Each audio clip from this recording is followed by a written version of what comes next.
হয়, ক'ব লাগিব যে শোণিতপুৰ জিলাৰ একমাত্ৰ চিকিৎসা মহাবিদ্যালয় আৰু চিকিৎসা মহাবিদ্যালয়খনৰ আন্তঃগাঁথনি যদিও হৈছে ইয়াত কেনেধৰণৰ চিকিৎসা আচলতে ৰোগীসকলে লাভ কৰি আছে, তেজপুৰ চিকিৎসা মহাবিদ্যালয়ত কেনেধৰণৰ অভাৱ আছে সেই কথাখিনি আমি জানিবৰ বাবে আমি লগ কৰিছোঁহি বৰ্তমান তেজপুৰ চিকিৎসা মহাবিদ্যালয়ৰ অধ্যক্ষ ডক্টৰ কৰুণা হাজৰিকা ডাঙৰীয়াক।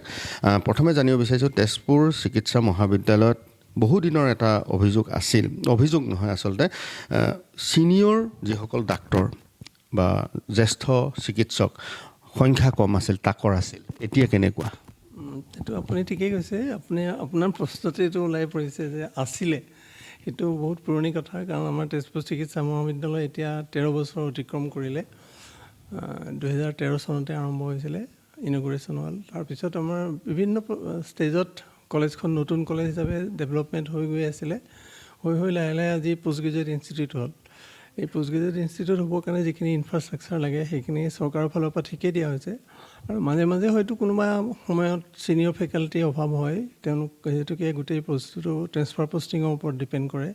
আৰু প্ৰতি বছৰেই DPC মিটিং হয়। আৰু এই যোৱা বছৰৰ পৰা নতুনকৈ আৰম্ভ কৰিছে টাইম স্কেল প্ৰমোশ্যনৰ যিটো হ'ব লাগে সেইটো হৈছে। সেইফালৰ পৰাও আমাৰ ধৰি লওক যিটো অৰিজিনেলি যিখিনি অভাৱ আছিলে সেইখিনি এতিয়া নাইকিয়া হৈছে। আৰু আমাৰ ফেকাল্টি পজিশ্যন এতিয়া আদাৰৱাইজ ঠিকেই আছে। আৰু যি দুই এটা ডিপাৰ্টমেণ্টত এটা পোষ্ট থাকিবই হয়তো ধৰি লওক ডেফিচিয়েঞ্চি, সেইখিনি পোষ্টটো হয়তো এই আমাৰ এতিয়া ডিচেম্বৰত হোৱা কথা আছিলে, কিবা কাৰণত নহ'ল। জানুৱাৰী শেষত most probably departmental promotion committee meeting হ'ব, তেতিয়া সেইকেইটা পোষ্ট ফুলফিল হৈ যাব। আৰু এটা কথা যে ছাৰ, তেজপুৰ চিকিৎসা মহাবিদ্যালয়ৰ বিশেষভাৱে নিউৰ'লজি, ইউৰ'লজি, নেফ্ৰ'লজি বা এনেধৰণৰ যিবিলাক বিভাগ, সেই বিভাগবিলাকৰ আচলতে গেষ্ট্ৰ'এণ্টাৰাইটিছৰ বা গেষ্ট্ৰ'লজি, এই ডিপাৰ্টমেণ্টবিলাকৰ কিন্তু চিকিৎসক বৰ্তমানেও নাই। কিবা ব্যৱস্থা কৰা হৈছে নেকি?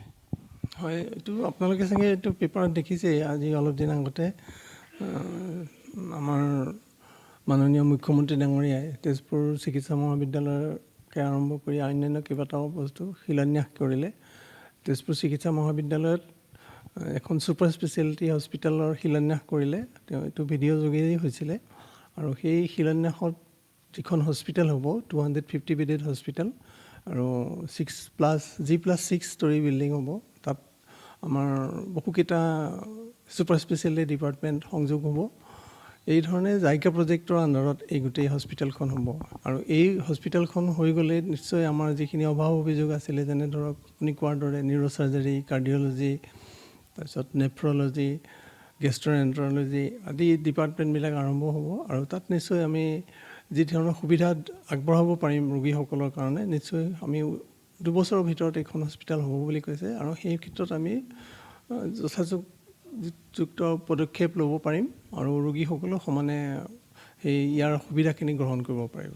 চৰকাৰে এটা ব্যৱস্থা লৈছিলে যে বেলেগ ধৰণৰ ডাক্তৰৰ চিকিৎসালয়ৰ পৰা আনি কণ্ট্ৰেকচুৱেল বেচিছত কিবা ৰখাৰ কোনোবা বিভাগৰ।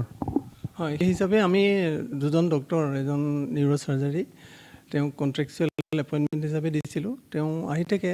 এতিয়া আজি 1 মানৰ পৰা তেওঁ অহা নাই, তেওঁৰ লগত আমি যোগাযোগ কৰি আছোঁ। ঠিক সেইদৰে আমাৰ কাৰ্ডিঅ'লজি ডিপাৰ্টমেণ্টৰ এজন ডক্তৰক আমি কণ্ট্ৰেকচুৱেল হিচাপে নিযুক্তি দিছোঁ, কিন্তু তেওঁ সদায় আহিব নোৱাৰে। হয়, অৰণ্যত এই মুহূৰ্তত আপোনাক ধন্যবাদ জনাইছোঁ।